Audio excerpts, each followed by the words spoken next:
Hello friends, இப்போது நாட்டுக்கோழி குழம்பு எப்படி செய்கிறது பார்ப்போம் வாங்க. அரை கிலோ நாட்டுக்கோழி குக்கரில் போட்டு தண்ணி ஊற்றி தக்காளி 2, பச்சை மிளகாய் 4, வெங்காயம் 2 போட்டுக்கலாம்.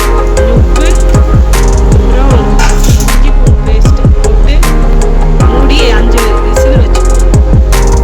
நாட்டுக்கோழி குழம்பு 5 விசில் அடிச்சிருக்கு. இதில்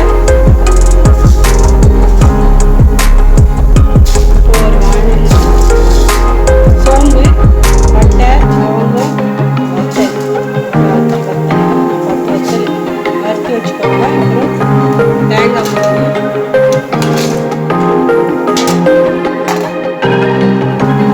அரைக்கணும்.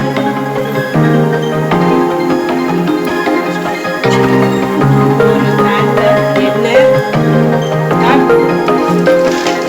கடுகு,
தேங்காய் அரைச்சது ஊற்றிடுங்க.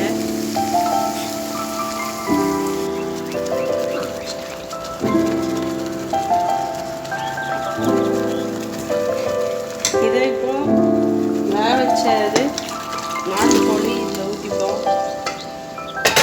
நல்லா கொதிச்சு ஒரு 2 விசில் திருப்பி போடணும். தேவையான அளவு உப்பு போடுங்க. உப்பு போட்டு திருப்பி 5 விசில் அடித்தோடனே நாட்டுக்கோழி குழம்பு ரெடி ஆயிடுச்சு. ஒரு தட்டில் ஊற்றி சாப்பிட்டு பார்ப்போம் எப்படி இருக்குன்னு. நல்ல டேஸ்ட்டாக இருக்கும் ஃப்ரெண்ட்ஸ். செஞ்சு டேஸ்ட் பண்ணி எப்படி இருக்குன்னு கமெண்ட் பண்ணுங்கள், ஷேர் பண்ணுங்கள், சப்ஸ்கிரைப் பண்ணுங்கள். தேங்க்யூ ஃபார் வாட்சிங் மை வீடியோ.